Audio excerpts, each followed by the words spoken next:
Good morning बच्चों, मैं अभय sir tapering classes से लेकर आया हूँ आज थर्ड लेक्चर क्लास 9 केमिस्ट्री का first chapter matter and our surrounding. पिछले लेक्चर में हमने पढ़ा था स्टेट्स ऑफ मैटर। मैटर को क्लासिफाई किया गया था सॉलिड, लिक्विड, गैस में, और इस लेक्चर में हम पढ़ने वाले हैं movement of particles and diffusion. Diffusion भी पढ़ेंगे और मूवमेंट ऑफ पार्टिकल्स का भी पढ़ेंगे, ठीक है। तो बेसिकली यदि आपने लास्ट लेक्चर नहीं पढ़ा है तो मैंने डिस्क्रिप्शन बॉक्स में उसकी लिंक शेयर कर दी है। आप डिस्क्रिप्शन बॉक्स में जाकर सेकंड लेक्चर देख लीजिएगा, जिससे कि आपको पीछे का सिलेबस कवर हो जाए, राइट। और आज हम इस लेक्चर में स्टार्ट करते हैं movement of particles. States of matter हमने पढ़ लिया है, अभी स्टार्ट करते हैं मूवमेंट ऑफ पार्टिकल।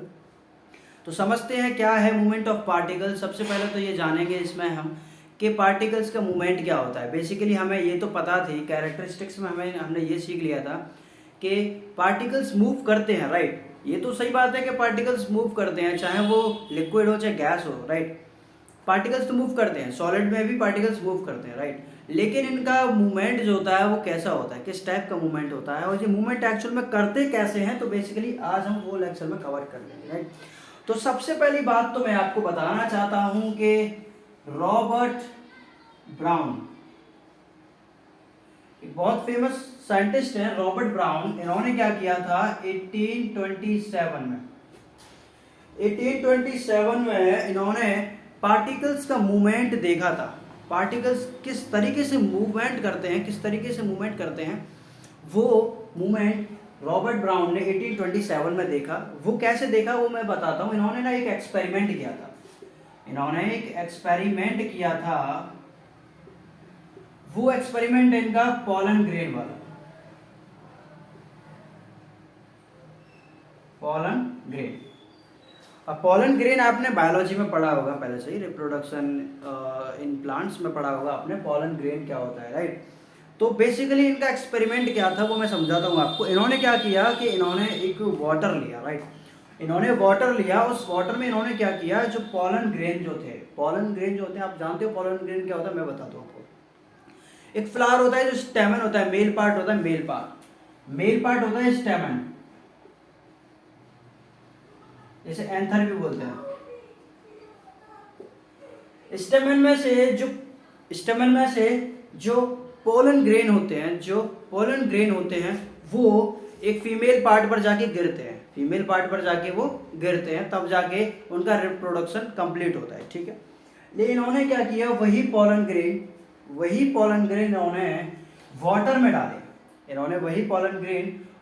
में डाले और इन्होंने देखा माइक्रोस्कोप से देखा कि पार्टिकल्स आखिरकार मूव करते कैसे हैं बेसिकली, राइट। तो सबसे पहले आपको मैं बात बता देता हूं कि जो मूवमेंट होता है पार्टिकल्स का, तो किस किस टाइप के पार्टिकल्स का मूवमेंट सबसे ज्यादा होता है। सॉलिड में मूवमेंट ज्यादा होता है, या फिर लिक्विड में ज्यादा होता है, या फिर गैस में ज्यादा होता है, ठीक है। तो सबसे पहली बात तो मैं ये बता दूं आपको, सॉलिड में जो मूवमेंट होता है पार्टिकल्स का वो वेरी स्लो होता है, वेरी स्लो। लिक्विड में कंपैरिजन टू सॉलिड थोड़ा फास्ट होता है।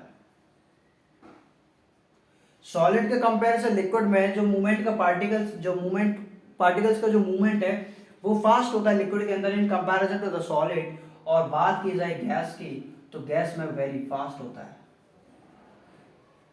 मूवमेंट का। पार्टिकल्स का जो मूवमेंट होता है वो गैस के अंदर बहुत ज्यादा होता है, काफी ज्यादा हाई होता है, वेरी फास्ट होता है, ठीक है। इतना समझ लिया। अब हम समझते हैं रॉबर्ट ब्राउन का एक्सपेरिमेंट 1827 में जो किया था। इन्होंने क्या किया था, पॉलन ग्रेन को इन्होंने वाटर में डाला इन्होंने। तो इन्होंने चेक किया माइक्रोस्कोप से चेक किया कि जो पॉलन ग्रेन के जो पार्टिकल्स होते वो कुछ इस तरीके से मूव कर रहे थे, कुछ इस तरीके से, मतलब ये ऐसे कहीं इधर चला गया, कहीं इधर ऐसे हो गया, तो कुछ इस तरीके से ही मूवमेंट कर रहे थे पार्टिकल। मतलब एक इस तरीके से, जैसे ये हो गई, ये क्या है, ये एक तरीके से एक रैंडमली मोशन कहते हैं इस मोशन को रैंडमली मोशन कहते हैं, ठीक है। बेसिकली ये जो शेप बन रही है ना, इसे जिगजैग मोशन बोलते हैं। बेसिकली एक जिगजैग टाइप की शेप में पार्टिकल्स मूव कर रहे थे, ठीक है। पार्टिकल्स मूव कर रहे थे in the form of zigzag, ठीक है भाई। ये तो हमने समझ लिया कि जो पार्टिकल जो थे माइक्रोस्कोप से देखने पर वो मोशन कर रहे थे, मूव हो रहे थे वो in the form of zigzag. ठीक है भाई, इन्होंने देख लिया कि पार्टिकल्स एक जिगजैग मूवमेंट में मूव कर रहे थे, जिगजैग मोशन में मूव कर रहे थे। तो इन्होंने क्या किया, इस मोशन को एक नाम दे दिया। इन पार्टिकल्स की जो मूवमेंट थी ना, उस मूवमेंट को एक नाम दे दिया इन्होंने खुद का, जैसा कि इनका सरनेम ब्राउन है। ठीक है, तो इन्होंने क्या किया, इनके द्वारा जो जिगजैग मूवमेंट जो इन्होंने एक्सपेरिमेंट करके इन्होंने डिस्कवर की थी, उसका नाम इन्होंने ब्राउनियन मोशन दे दिया। Brownian motion, Brownian motion. Robert brown के द्वारा जो पार्टिकल्स की जो मूवमेंट डिस्कवर की गई थी वो ब्राउनियन मोशन था। ठीक है, ब्राउनियन मोशन के अंदर इन्होंने चेक किया कि पार्टिकल्स मूव करता कैसे है बेसिकली। ठीक है, पार्टिकल्स मूव करता है जिगजैग मूवमेंट में। जिगजैग मूवमेंट अभी जो मैंने आपको बताई थी वो वाले। ठीक है, इतना तो क्लियर है कि भाई पार्टिकल जो है जिगजैग मूवमेंट में मूव कर रहा था पार्टिकल। ठीक है, इतना तो हमने समझ लिया। लेकिन ब्राउनियन मोशन की डेफिनेशन क्या होगी, ब्राउनियन मोशन की डेफिनेशन क्या होगी? तो इन्होंने क्या कर दिया कि ब्राउनियन मोशन को इन्होंने बोल दिया कि the zigzag movement of any particle, zigzag movement of any particle is known as Brownian motion. इन्होंने बोल दिया ब्राउनियन मोशन क्या है, ब्राउनियन मोशन इन्होंने बोल दिया the zigzag movement, zigzag movement of any particle, any particles of any particles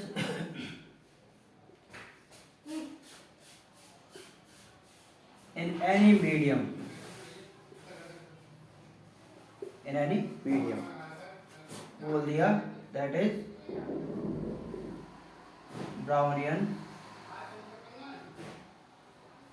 motion। ठीक है भाई, इतना तो हमने देख लिया कि Brownian motion the zigzag movement of any particle in any medium is called Brownian motion. Correct है, ठीक है, इतना हमने समझ लिया। लेकिन इसने बोला है in any medium, in any medium, see in any medium. Medium भी तो हमको चेक करना पड़ेगा, हमको मीडियम भी चेक करना पड़ेगा कि बेसिकली जो भाई ये पॉलन ग्रेन है, पॉलन ग्रेन इन्होंने लिक्विड में डाला था, पॉलन ग्रेन को वाटर में डाला था, तब इन्होंने चेक किया था जो इनके जो पार्टिकल्स होते हैं, पॉलन ग्रेन के जो पार्टिकल्स होते हैं वो जिगजैग मूवमेंट में मूव कर रहे थे। लेकिन एक्चुअल में क्या हुआ था उसके अंदर वो मैं आपको समझाता हूँ। ये पहले डेफिनेशन नोट डाउन कर लो आप, ठीक है, कर लिया, ठीक है। एक्चुअल में क्या होता है वो मैं आपको समझा दूंगा।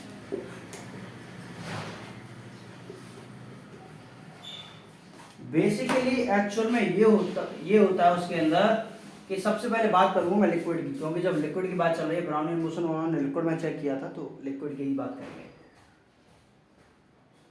लिक्विड एग्जांपल लेते हैं वाटर। अब जो लिक्विड के अंदर जो पार्टिकल्स होते हैं, भाई सबसे पहली बात तो हम वाटर के पार्टिकल्स की बात करेंगे, हम पॉलन ग्रेन की बाद में बात करेंगे, पहले हम वाटर के पार्टिकल्स की बात करेंगे। भाई जो वाटर पार्टिकल्स हैं वो भी तो मूव कर रहे होंगे ना भाई, वाटर पार्टिकल्स के भी, वाटर जो पार्टिकल्स हैं वो भी तो मूव कर रहे होंगे, वो भी मोशन में होंगे। करेक्ट है।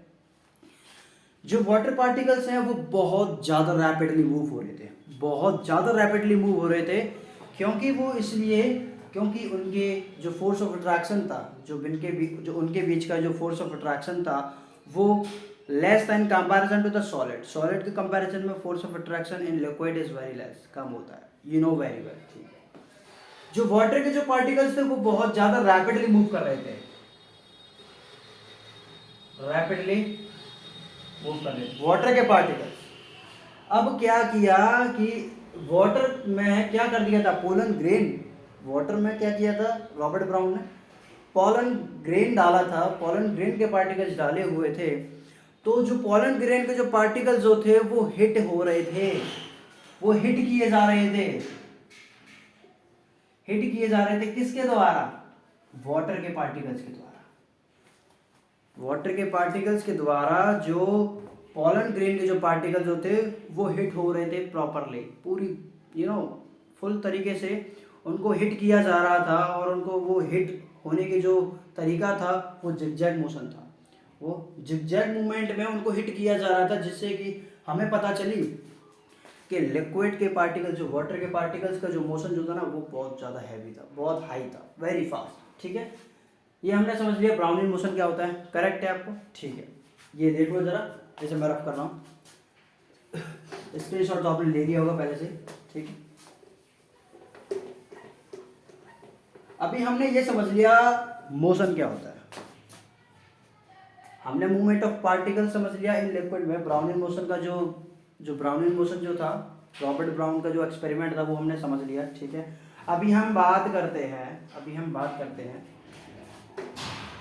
Movement in movement of solid particles.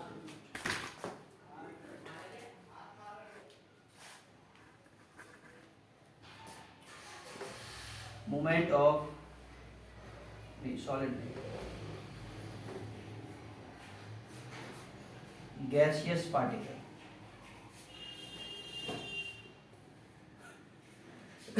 Movement of gaseous particle का सबसे पहले हम समझते हैं। अब गैस पार्टिकल्स होते हैं वो बहुत तेजी से मूव करते हैं, बहुत तेजी से मूव करते हैं। मैं बता दूं क्यों? क्योंकि जो गैस पार्टिकल्स होते हैं, gas particles are very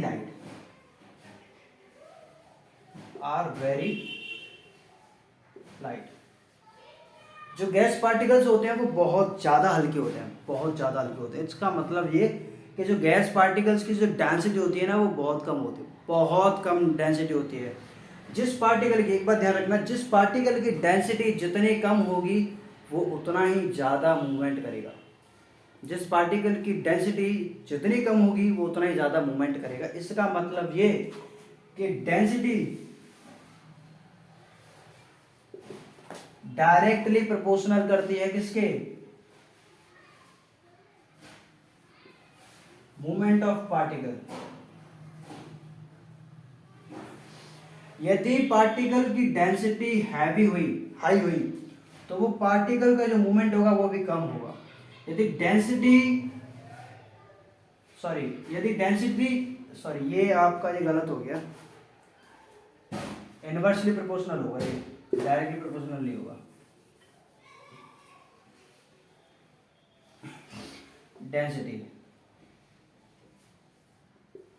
density यदि किसी भी पार्टिकल की हैवी हुई, ज़्यादा होती है, किसी भी पार्टिकल की यदि डेंसिटी बहुत ज़्यादा हाई है तो उसका जो मूवमेंट होगा पार्टिकल का, मूवमेंट ऑफ पार्टिकल का जो मूवमेंट होगा वो उतना ही कम होगा। यदि डेंसिटी ज़्यादा हुई तो मूवमेंट ऑफ पार्टिकल कम होगा, यदि डेंसिटी कम हुई तो मूवमेंट ऑफ पार्टिकल ज़्यादा होगा। इतना समझ में आया? क्लियर हुआ इतना? डेंसिटी और मूवमेंट ऑफ पार्टिकल का रिलेशन समझ में आ गया आप सभी को? यदि डेंसिटी ज़्यादा हुई किसी भी पार्टिकल की तो उसका मूवमेंट कम होगा, और डेंसिटी कम हुई तो पार्टिकल ऑफ मूवमेंट ज़्यादा होगा। इतना क्लियर है? इसका स्क्रीनशॉट ले लो। अब यही बात मैं करता हूँ काइनेटिक एनर्जी का रिलेशन। अब काइनेटिक एनर्जी गैस पार्टिकल्स की ज़्यादा होती है, गैस पार्टिकल की काइनेटिक एनर्जी ज़्यादा होती है, तभी तो वो मूव कर पाते हैं ज़्यादा से ज़्यादा। भाई पार्टिकल्स के बीच में गैप है ही क्यों नहीं है? क्यों गैप नहीं है? वो इसलिए गैप नहीं है क्योंकि उनके पार्टिकल्स के बीच में जो काइनेटिक एनर्जी है वो बहुत ज़्यादा हाई है, काफ़ी ज़्यादा हाई है। काइनेटिक एनर्जी ज़्यादा होने की वजह से जो पार्टिकल्स ऑफ मूवमेंट है वो भी ज़्यादा है। मूवमेंट ऑफ पार्टिकल, ये काइनेटिक एनर्जी डायरेक्टली प्रोपोर्शनल करती है मूवमेंट ऑफ पार्टिकल के। यदि पार्टिकल की काइनेटिक एनर्जी कम हुई, यदि काइनेटिक एनर्जी पार्टिकल की कम हुई तो मूवमेंट ऑफ पार्टिकल भी जो मूवमेंट ऑफ पार्टिकल का जो होगा वो भी कम ही होगा। ठीक है, और यदि काइनेटिक एनर्जी ज़्यादा होती है किसी भी पार्टिकल की तो उस पार्टिकल का मूवमेंट भी ज़्यादा होता है। क्लियर है? इतना क्लियर समझ में आया? ठीक है, अब आप बताइए खुद, जो मूवमेंट है पार्टिकल का वो सबसे ज़्यादा किस में होगा? सॉलिड में होगा, लिक्विड में होगा, या फिर गैस पार्टिकल में होगा? अब वैसी बात है कि गैस पार्टिकल्स का जो मूवमेंट है वो सबसे ज़्यादा हाई होता है in comparison to the liquid और in comparison to the solid. ठीक है, ये बात हुई। अभी हम बात करते हैं लिक्विड की, ये हो गया।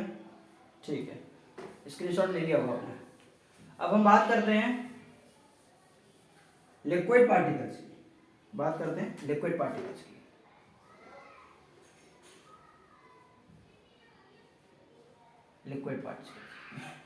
लिक्विड पार्टिकल्स का जो मूवमेंट होता है, लिक्विड पार्टिकल्स का जो मूवमेंट होता है वो बेसिकली कम होता है in comparison to the gas particle.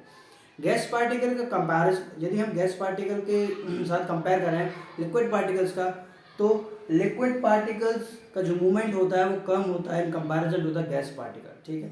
क्योंकि लिक्विड के जो पार्टिकल्स होते हैं उनमें काइनेटिक एनर्जी कम होती है और जो गैस के पार्टिकल हैं उनमें काइनेटिक एनर्जी ज़्यादा होती है, इसलिए लिक्विड पार्टिकल्स में जो मूवमेंट होता है वो कम होता है, ठीक है। सेम बात करते हैं हम सॉलिड पार्टिकल्स की।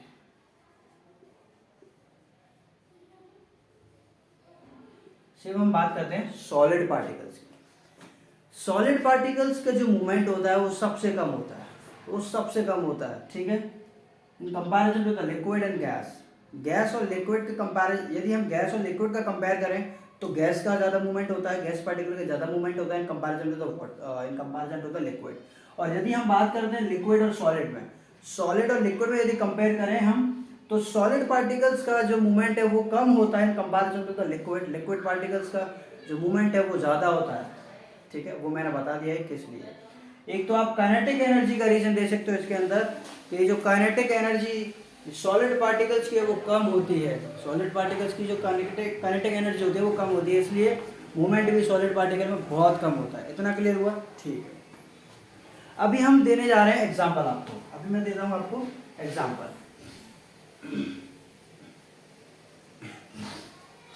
देखो जरा एग्जांपल, जैसे कि मेरे पास पोटेशियम परमैंगनेट है, KMnO4, पोटेशियम परमैंगनेट बेसिकली जब पर्पल कलर का होता है।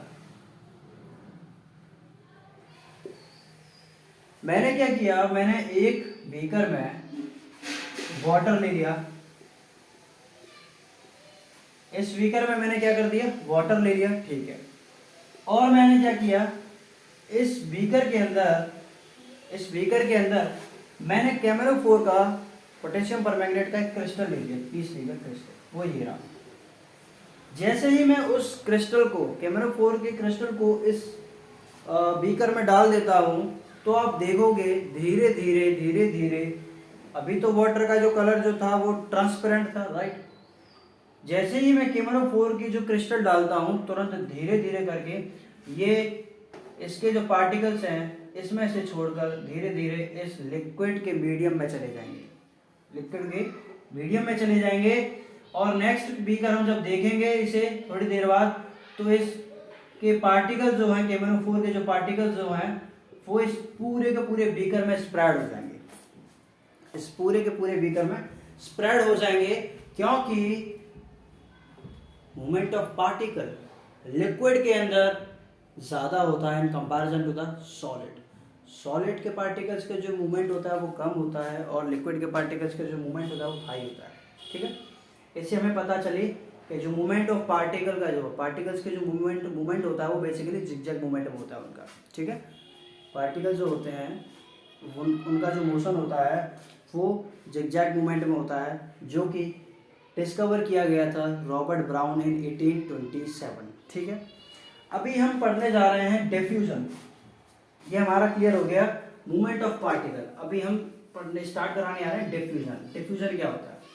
बेसिकली मैंने लेक्चर स्टार्ट करने से पहले बता दिया था कि इस लेक्चर में हम डिफ्यूजन और मूवमेंट ऑफ पार्टिकल समझने वाले हैं। बेसिकली लेक्चर आपका थोड़ा बड़ा हो सकता है बट कोई नहीं। मैंने लास्ट लेक्चर की जो लिंक है वो मैंने डिस्क्रिप्शन बॉक्स में शेयर कर दी है, तो आप जाके चेक कर सकते हो। सेकंड वाला लेक्चर आप देख सकते हो, ठीक है।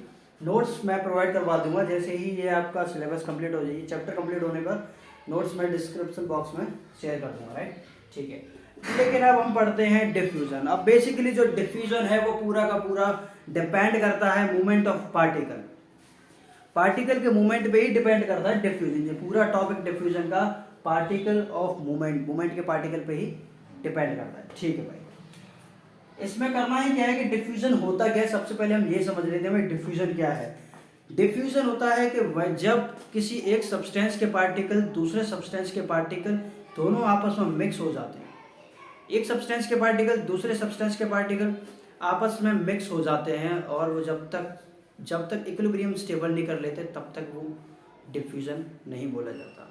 मतलब कहने का ये कि एक पार्टिकल और दूसरे पार्टिकलों का, दोनों टाइप के पार्टिकलों का आपस में मिलना ही डिफ्यूजन बोला जाता है। जैसे कि एक एग्जांपल बता दूं आपको मैं, आपके घर में जब भी खाना पकता होगा, मान लो जब भी खाना पकाया जा रहा है, आपकी मम्मी किचन में खाना पकाती हैं और आप दूसरे रूम में कुछ भी अपना काम कर रहे होते हैं, अपना पढ़ रहे होते हैं, ठीक है, तो आपको एकदम से थोड़ी स्मेल आने लग जाती है खाने की। कैसे आने लगी? आपको कैसे पता चला कि मम्मी ने खाना बना दिया है या स्टार्ट कर दिया है बनाना? कैसे पता लगी आपको? ये किस तरीके से पता लगी? ये सब कुछ कमाल है डिफ्यूजन का। ये सब कुछ कमाल है डिफ्यूजन का। कैसे? जो कुकिंग जो गैस थी, जो स्मेल जो थी, जो फूड में से जो स्मेल निकल रही थी ना, वो उस फूड की जो स्मेल थी वो पार्टिकल किस में मिक्स हो जाते हैं? एयर में मिक्स हो जाते हैं। जो एयर प्रेजेंट है, एटमॉस्फेयर में जो प्रेजेंट है एयर, उसमें मिक्स हो जाते हैं और वो पार्टिकल धीरे धीरे धीरे धीरे मूव होके आगे हमारे पास आ जाते हैं और हमें पता चलती है कि खाना बन चुका है। ठीक है, आपने जरूर खाया होगा, देखा होगा आपने। क्या प्रैक्टिकल है ये, तो एकदम से प्रैक्टिकल ही हो। लेकिन कभी आपने ठंडे खाने की स्मेल, जो ठंडा खाना होता है, जो रखा हुआ खाना जो होता है, क्या उसकी स्मेल आपने कभी स्मेल की है? नहीं आई होगी, क्योंकि वो ठंडा खाना है। ठंडे खाने की स्मेल नहीं आती है, बहुत कम आती है। बहुत नज़दीक जाना पड़ता है हमें, तब जाके हमको स्मेल आती है ठंडे खाने की, क्या है क्या नहीं है। ठीक है, समझाता हूँ ऐसा क्यों है, ठंडे खाने की स्मेल क्यों नहीं फैली और गर्म खाने की स्मेल किस तरीके से फैल गई, वो समझाता हूँ। देखो जरा भाई, सबसे पहले डिफ्यूजन की बात करते हैं। डिफ्यूजन क्या होता है, इसकी डेफिनेशन देख लेते हैं कि व्हेन, या फिर व्हेन हटाते हैं, डायरेक्ट लिखते हैं, द, राइटिंग समझ में आ रही होगी, द मिक्सिंग ऑफ टू और मोर different particles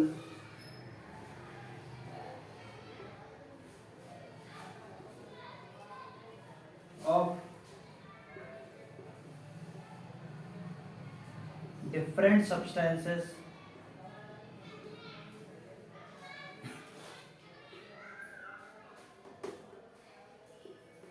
is called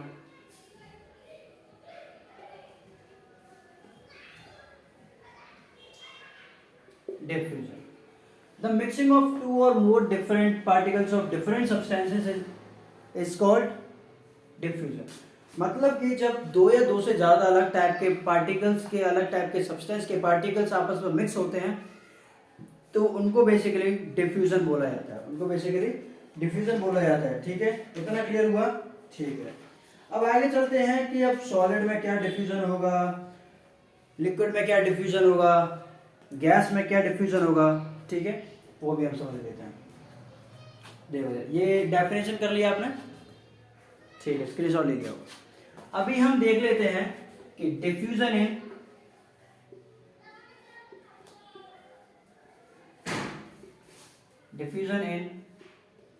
solid. सबसे पहली बात हम सॉलिड की कर लेते हैं, क्योंकि सॉलिड का छोटा सा बस पॉइंट है और कुछ भी नहीं है।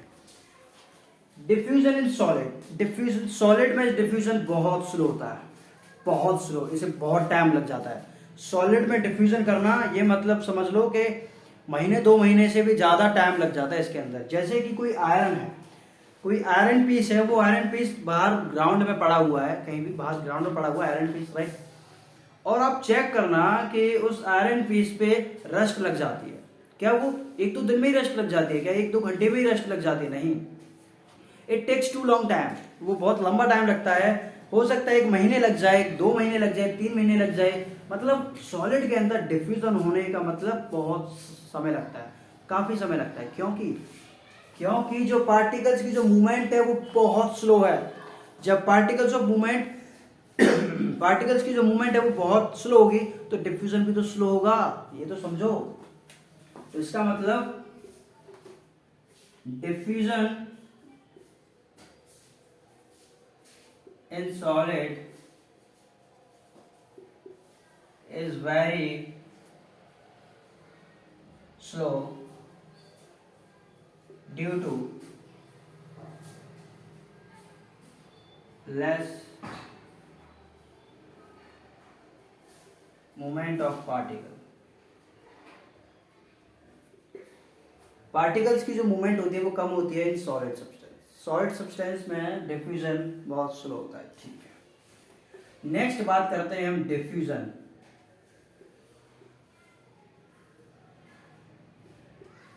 इन लिक्विड,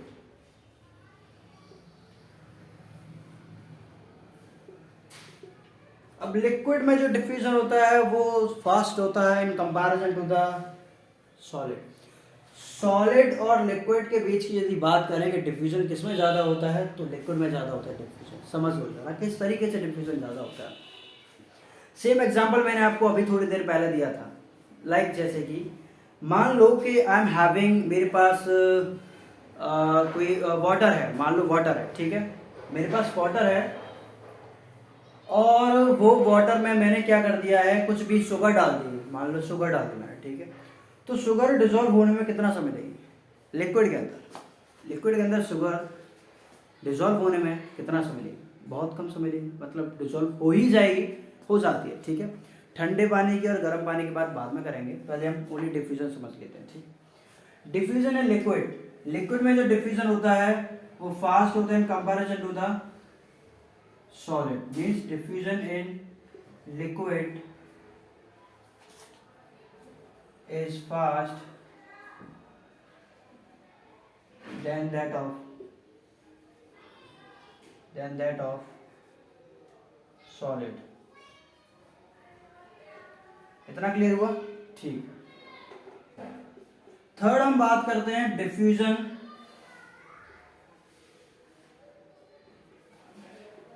इन गैसेस या gas. Diffusion in gas, gas में जो डिफ्यूजन होता है वो बहुत फास्ट होता है। ये ध्यान रख लेना कि गैस में जो डिफ्यूजन होता है वो काफ़ी फास्ट होता है, बहुत जल्दी डिफ्यूजन होता है गैस के अंदर।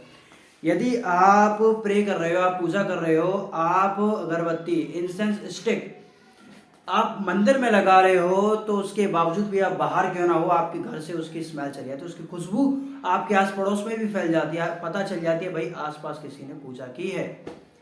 करेक्ट है? इसका मतलब जो पार्टिकल्स, जो गैस के जो पार्टिकल्स जो हैं भाई, डिफ्यूजन गैस में बहुत ज़्यादा फास्ट होता है, बहुत ज़्यादा फास्ट, वेरी फास्ट होता है। डिफ्यूजन को कंट्रोल करने वाली दो प्रॉपर्टीज बताऊंगा आपको मैं।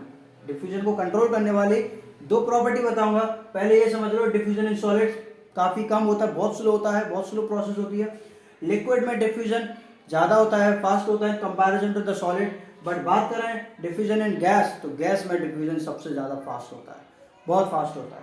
अब ऐसी टू प्रॉपर्टीज हैं जो कि डिफ्यूजन को कंट्रोल करती हैं। सबसे पहले तो इसका स्क्रीनशॉट ले लो भाई, ले लिया? ठीक है।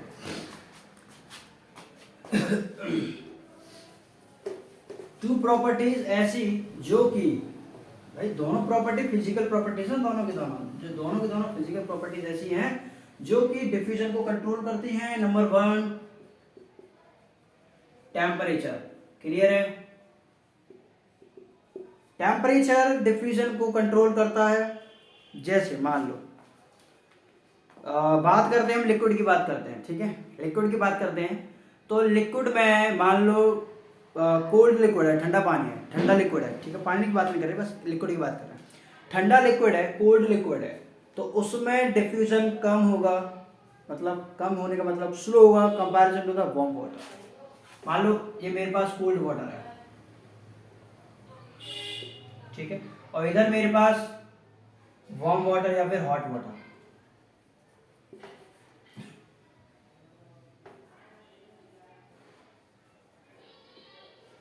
ये मेरे पास कोल्ड वाटर, ये दूसरी साइड मेरे पास हॉट वाटर।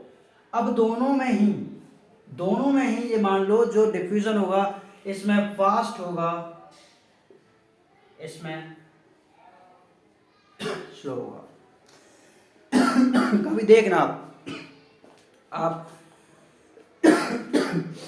ठंडे पानी में चीनी घोलना, ठंडे पानी में आप चीनी घोलना, शुगर डिजोल्व करना, और वहीं आप हॉट वाटर में भी शुगर डिजॉल्व करना, किसमें जल्दी हो जाएगी? हॉट वाटर में। हॉट वाटर में शुगर जल्दी डिजॉल्व हो जाती है, वो इसलिए बता दूं आपको मैं, क्योंकि हॉट वाटर का जो टेम्परेचर है वो ज़्यादा है और जो कोल्ड वाटर का जो टेम्परेचर है वो कम है। इसका मतलब टेम्परेचर यदि मैंने कम ज़्यादा कर दिया तो डिफ्यूजन भी कम ज़्यादा हो जाएगा। इसका मतलब डिफ्यूजन को कंट्रोल किया जा सकता है टेम्परेचर से डिफ्यूजन को कंट्रोल किया जा सकता है। सेकंड, प्रेशर या फिर प्रेशर बात करें। सेकंड इज प्रेशर भी डिफ्यूजन को कंट्रोल करता है। समझाता हूं कैसे। यदि प्रेशर ज्यादा है, यदि प्रेशर हैवी है, बात करते हैं जैसे कि मान लो मेरे पास लिक्विड है और दूसरी साइड मेरे पास गैस है। एक साइड मेरे पास लिक्विड है, दूसरी साइड मेरे पास गैस है। अब आपको क्या करना है? गैस को लिक्विड में डिसॉल्व करना है। नॉर्मली आप कर सकते हो क्या? नहीं कर सकते। मुझे क्या करना पड़ेगा कि मान लो मेरे पास ये कोई कंटेनर है, ये कोई बॉटल है, जस्ट कंसीडर, ऐसी बॉटल तो खैर नहीं है ये, लेकिन बना देता हूँ थोड़ी, मैं ट्राई करता हूँ बॉटल बनाने का।